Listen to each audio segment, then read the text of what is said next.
Hey everyone, Ryan from Foxtecc here. In today's video, I'm going to show you how to clean up your iPhone home screen to make it look organized and clutter-free. Before we start, I'd recommend checking if you've updated to iOS 18. The new update comes with some great customization options for your home screen, so you'll want to take advantage of those if you haven't already. But with that said, let's dive right in. First, to start cleaning up your home screen, press and hold any app icon. After a moment, a menu will pop up. From there, tap Edit Home Screen. You'll notice that all the apps start to wiggle, and you'll see a minus sign at the top left of each app. This is where you can begin tidying things up.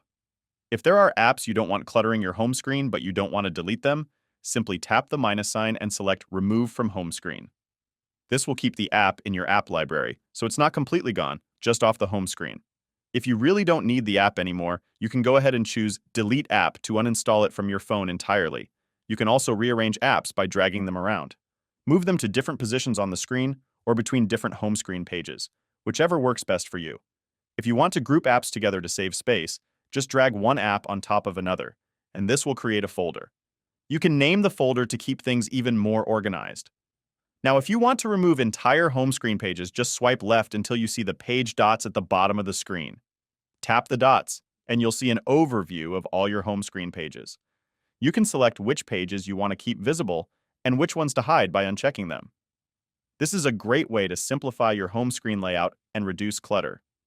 Once you're satisfied with the changes, just tap Done in the top right corner, and your cleanup is complete. That's all for today's tutorial. Cleaning up your home screen can make a big difference in how organized and efficient your iPhone feels. Thanks for watching, and if you found this video helpful, be sure to like and subscribe for more iPhone tips and tricks. See you later.